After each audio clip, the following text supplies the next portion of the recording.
நம்மை விட்டு மறைந்தாலும் நம்முடைய இதயங்களில் இன்றைக்கும் வாழ்ந்து கொண்டிருக்கிற முத்தமிழர் டாக்டர் கலைஞர் அவர்கள் 2006ஆம் ஆண்டு மயிலாப்பூரிலிருந்து வேளச்சேரி வரை பறக்கும் ரயில் திட்டத்தை தொடங்கி வைத்து அந்த விழாவிலே தலைவர் கலைஞர் அவர்கள் இது வேளச்சேரியோடு முடிவு பெறாது, வேளச்சேரியிலிருந்து புனித தோமையர் மலை சென்ட் தாமஸ் மவுண்ட் வரை இந்த பறக்கும் ரயில் திட்டம் நீடித்து தரப்படும் என்று அறிவித்தார்கள். அதற்கு பிறகு 2008ஆம் ஆண்டு ரூபாய் 495 கோடி ரூபாய் மதிப்பில் 5 கிலோமீட்டருக்குள்ள அந்த திட்டத்தை திராவிட முன்னேற்ற கழக ஆட்சியிலே தொடங்கப்பட்டது.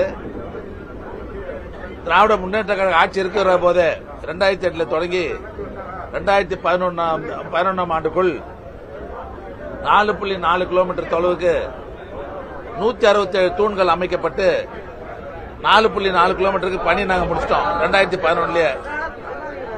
மீதி இருக்கிற 600 மீட்டரை சில நில கையகப்படுத்துகிற பிரச்சனை வந்த காரணமாக சில நீதிமன்றத்துக்கு போனதுனால இந்த பிரச்சனையை கடந்த அதிமுக ஆட்சியில் பிரச்சனையை முடிக்காமல் நிலத்தை கையகப்படுத்தாம நிலதாரர்களை கூப்பிட்டு அழைத்து பேசாத காரணத்தினால் 10 வருஷம் பாழாக்கி இந்த திட்டத்தை பாழ்படுத்தி நிப்பாட்டியவர்கள் கடந்த அதிமுக ஆட்சியாளர்கள் என்பதை இந்த நேரத்தில் நான் தெரிவித்துக் கொள்கிறேன்.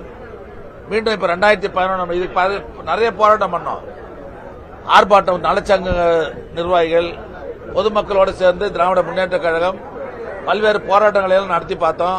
அப்ப கூட அந்த கடந்த ஆட்சியாளர்கள் அதில் செவி சாய்க்கவில்லை. இப்போது 2011க்கு பிறகு இப்ப 2021க்கு பிறகு நம்முடைய திராவிட முன்னேற்ற கழக அரசு அமைந்ததற்கு பிறகு நம்முடைய மாண்புமிகு தமிழ்நாடு முதலமைச்சருடைய கவனத்திற்கு நாங்கள் கொண்டு சென்றோம். கிட்டத்தட்ட 10 வருஷமா இந்த திட்டத்தை கிடப்பில் போட்டாங்க.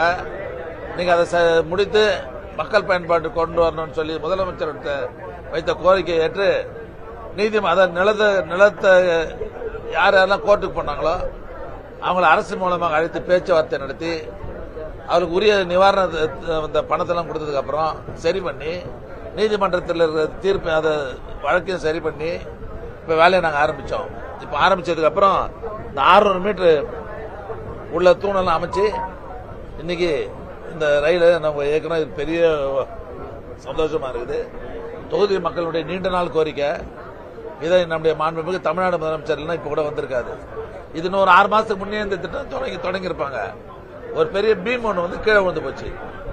அதனாலதான் ஒரு 6 மாசம் அதிகமா காலம் ஆயிப்போச்சு தவிர இல்லைன்னா இது 6 மாசத்துக்கு முன்னே இந்த திட்டம் மக்கள் பயன்பாட்டுக்கு வந்திருக்கும்.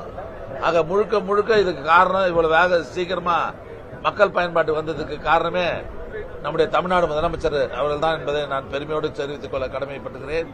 அவருக்கு தொகுதி மக்களின் சார்பில், இந்த பகுதி மக்களின் சார்பில் நெஞ்சார்ந்த நன்றியை தலைவருக்கு நாங்கள் தெரிவித்துக் கொள்கிறோம்.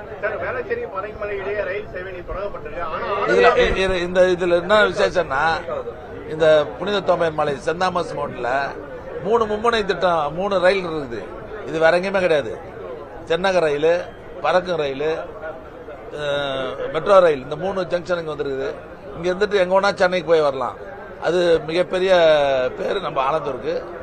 அது இந்த திட்டத்தை நாங்கள் தொடங்கி இதுல இந்த ரயில்ல முதல் கட்டமா பயணம் பண்ணுவது எங்கெல்லாம் பெரிய மகிழ்ச்சியாக இருக்கிறது என்பதை நான் தெரிஞ்சுக்கிறேன். அது அந்த ரயில்வே அந்த தண்டவாளங்கள்ல சில பிரச்சனை, அந்த வல்லுநர் குழுக்கள் ஆய்வு பண்ணதுல சில பிரச்சனை அறிவித்ததுக்கு அப்புறம் அதை இப்ப 2 நாளா சரி பண்ணி தான் இன்னைக்கு கேட்கிறாங்க.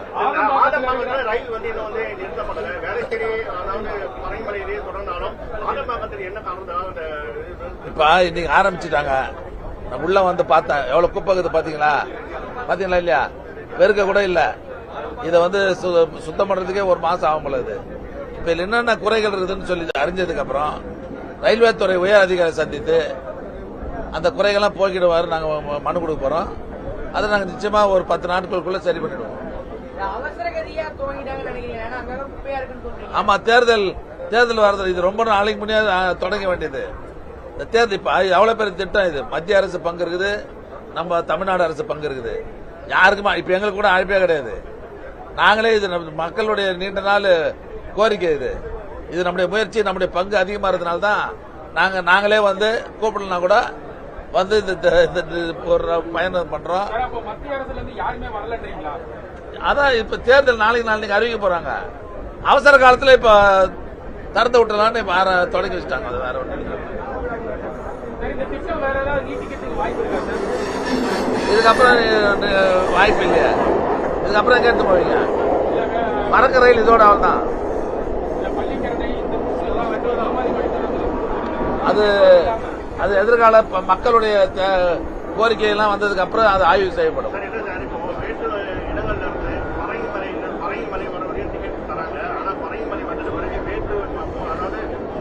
சார், இன்னைக்கு அவசர காலத்துல நீ தொடங்கிட்டாங்க. இதுல என்னென்ன குறைகள் இருக்குதுன்னு இனிமேல் தான் தெரியும். அந்த குறைகளை ஆய்வு செய்து ரயில்வே துறையினுடைய உயர் அதிகாரிகளை சந்தித்து இந்த குறையெல்லாம் போக்கி தரணும்னு சொல்லி தமிழ்நாடு அரசு மூலமா தகவல் சொல்லி நிச்சயமா ஒரு மாசத்துக்குள்ள ஒரு 20 நாட்களுக்குள்ள அந்த குறைபாடுகள் நிச்சயமாக சரி செய்யப்படும் என்பது தெரிவித்துள்ளேன்.